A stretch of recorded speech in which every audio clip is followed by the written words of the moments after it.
Hello and welcome to Striding Edge Games. Today we are making Bree houses.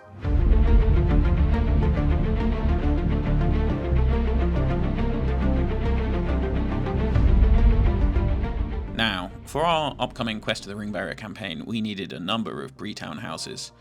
We wondered how best to make these as quickly as possible and settled on using the Lake Town kit. We're used to the houses of Bree which are shown in the films. They are wood, but with sort of a stone base and a plaster upper.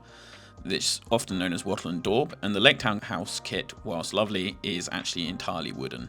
It also has a number of fishy details which are appropriate to the location in Lake Town, but for Bree these won't work for us at all. So the first thing we're going to do to kind of convert this set is get rid of those details. The wood detail though is great and we want to keep that, and we're just going to try and cover it up with something to make it look more like your sort of Tudor medieval wattle and daub house. So to start off, the first thing is we're going to get rid of these nets and the baskets, and it's a simple job.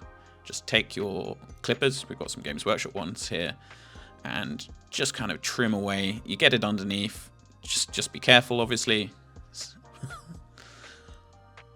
and chop it off. With the nets removed, we also can turn to the slightly more complicated piece, which is on the long wall where there is a basket. This one leaves a big gap underneath. There's a sort of a mold injection point, I think, here maybe. So just flip it around and stick it back in so there's something that we can fill up for the gap.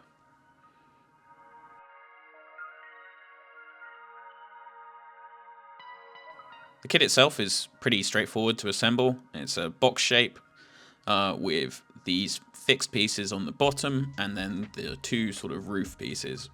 The upper floors are reversible, which is nice because it can mean that we get a bit of extra detail in. And there's also the additional piece with the sort of roof dormers and outhouse piece. So we've stuck that on the side here, and this is the sort of assembled, slightly brutalized Lake Town house. Now, to achieve a kind of wattle and daub effect, daub being a type of plaster that was painted over sort of wooden laths, we're going to use some surface filler. This is essentially equivalent to polyfiller. This one we've bought from down the road in a sort of basic hardware store. It's extremely cheap. Any kind of acrylic filler will do, but you don't want ones which are really fine because you get them that's fine, or that flexible because we kind of want the cracks that might come up. The filler itself is, pretty flexible, and we can use it with basic tools. We've got here a sort of a scraper, which is just used normally on sort of spreading it out flat on your wall, and just because it was to hand, the GW kind of old texture spreader thing. But you could also use a paintbrush, a pencil, anything that just kind of scrapes it out and just wash it clear. Now we put on the filler quite thick. We want it to kind of cover any of the sort of lower detail, but leave the raised wood texture, so it looks more like that sort of Victorian style, Tudor style house. And just really, within reason, you can go pretty heavy on this because you can always wipe it off. If you have a wet cloth to hand, that means you can use it to scrape clean any detail that you kind of clogged unnecessarily. And using a sort of a flat surface, you can try and get a more even cover. But all of this kind of work would be done by hand. So little fingerprints, imperfections, details, all of that, it's actually, pretty worthwhile having. And there we are, dried up. It looks, already like plaster because it is essentially plaster. There is a little bit of cleaning that maybe needs to be done, and you can smooth the surface down once it's dried. Depending on how thin you put it, it will dry pretty quick. But with a file, you can just kind of take a few of the rough edges off, clear it out from maybe some of the bits where it's just gunked up a little bit, and just kind of go over. Make sure you don't breathe in the dust, because it's not great. And there, nice and clean. And even better, undercoated. We did a basic Chaos Black undercoat here with a Xenophil spray of Mechanicus. The Chaos Black we made sure to get into almost everything, and then the Mechanicus is a much lighter dusting that gives it just a little bit of sort of, shading where you need it. And then from this step, it's very straightforward. We take basically our favorite color, which is Rakarth Flesh, which we've used on a lot of buildings, and it's like a sort of a dry brush, a slap chop, but a very heavy one. We're just looking to catch all the raised edges and put in sort of something which we're going to use contrast paints, and it's something that's going to take those colors and make it look like wood. Now, so we're just using, as I say, a really heavy dry brush. Really kind of, we've wiped a minimal amount of paint off because what we actually want is to make this quite bright. And the heavier you do the dry brush, the brighter it's going to be, and more of the kind of edging is going to show through. These houses are great really because there's just so much raised detail that you can get away with doing it in this really rough and ready, really quick manner. For the plaster itself, I mean, Rakarth Flesh is basically the perfect base color. So we're going to go even heavier on that.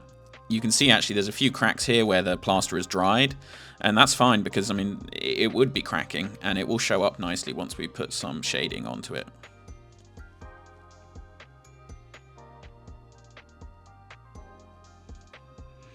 And there we are, all dry brushed up. We did the roof as well, so you can do everything with just this one color, and then where we actually add the differentiation will be when we paint on our contrast paints. You could also use speed paints, whatever the army painter one is, all of these, all good.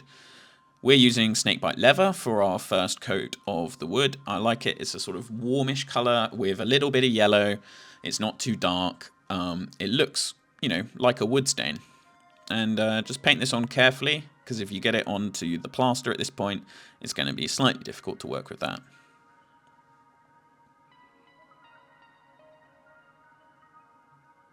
Now this takes a little while, and unfortunately with these houses, it's pretty hard to hold them without getting paint on your hands, so this is quite a messy process. But just go sort of stage by stage, and you can get it done easily enough.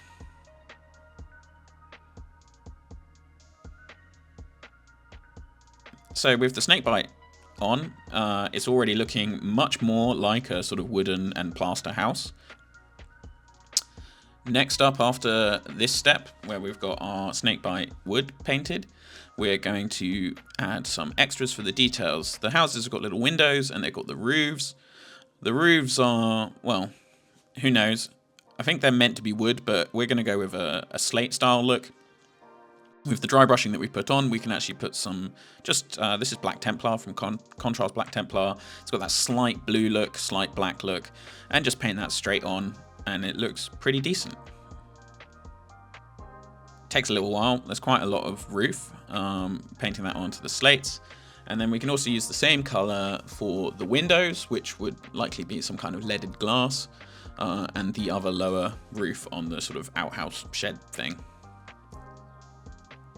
At this stage, honestly, I mean, you can splash a little bit of the Black Templar onto the wood, and it will just add some coloring. It's not that noticeable when you're already painting on something that is already painted. And next up is the plaster. For this, it's actually Skeleton Horde. Again, just going straight neat from the pot. This is not precision painting. This is quick and easy, and it works.